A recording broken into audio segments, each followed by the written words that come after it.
BJP और PM Modi के आगे विपक्ष की एक नहीं चल रही। विपक्ष के नेता समझ ही नहीं पा रहे हैं कि पीएम मोदी से मुकाबला कैसे करें। विपक्ष के नेता सोच रहे थे कि लोगों को गुमराह करके वो चुनाव जीत जाएंगे, लेकिन लाख कोशिशों के बावजूद भी वो पीएम मोदी की विजय का रथ रोक न सके।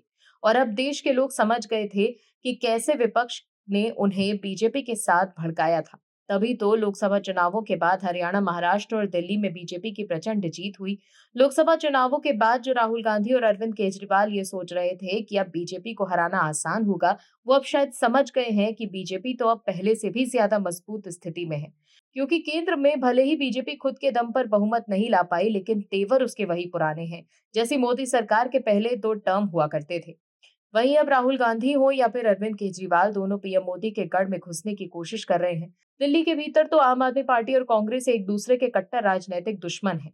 नेशनल हेराल्ड का नाम लेकर आम आदमी पार्टी के लोग पूछ रहे हैं कि केजरीवाल की गिरफ्तारी हो सकती है, तो हेराल्ड मामले में राहुल की गिरफ्तारी आखिर क्यों नहीं हो सकती? वो सलाखों के पीछे क्यों नहीं गए हैं? आम आदमी पार्टी ने इस कद्र का बवाल कटा हुआ है। आम आदमी पार्टी ने भी कांग्रेस को खूब राजनीतिक नुकसान पहुंचाया है। पिछले चुनावों में आम आदमी पार्टी की वजह से ही गुजरात में कांग्रेस साफ होती होती बची।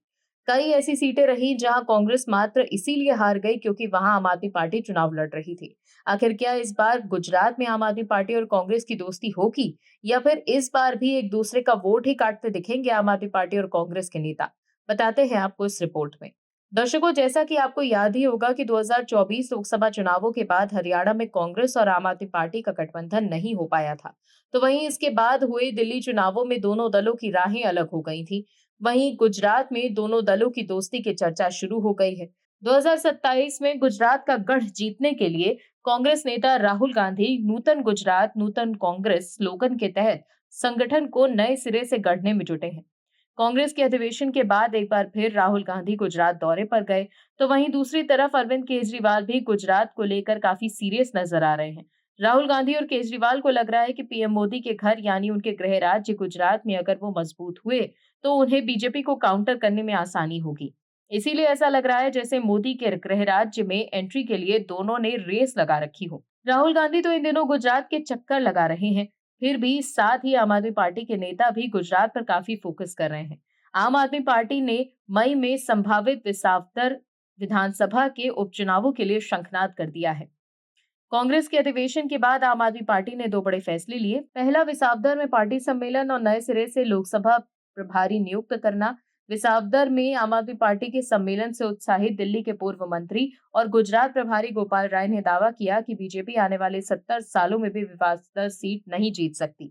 गुजरात में बीजेपी के दिग्गज नेता रहे केशुभाई पटेल का चुनाव क्षेत्र रहे विवासदर में आखिरी बार कमल 2007 में खिला था।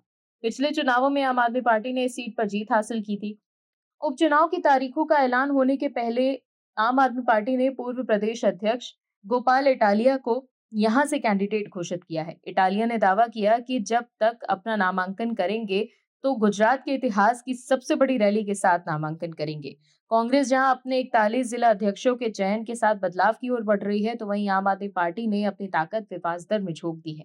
ऐसे में सवाल यह है कि इस सीट पर क्या आम आदमी पार्टी और कांग्रेस का गठबंधन होगा या फिर दोनों दल उतरेंगे? इस सवाल पर आम आदमी पार्टी नेताओं का कहना है कि पिछले उपचुनावों में पार्टी ने वाव सीट पर अपना कोई प्रत्याशी नहीं उतारा था।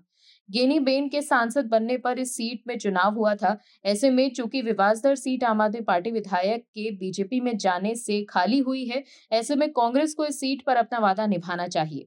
कांग्रेस ने इस मुद्दे पर अभी पत्ते नहीं खोले। सियासी हलकों में चर्चा है कि बीजेपी को मुश्किल में डालने के लिए कांग्रेस हो सकता है कि प्रत्याशी ना उतारे। अगर ऐसा होता है तो फिर से गुजरात के भीतर आम आदमी पार्टी और कांग्रेस एक साथ आ सकती हैं। लेकिन देखने वाली बात ये होगी कि क्या आप, जिसने कांग्रेस को दिल्ली और पंजाब में काफी नुकसान पहुंचाया, उसके साथ राहुल गांधी हाथ मिला पाएंगे?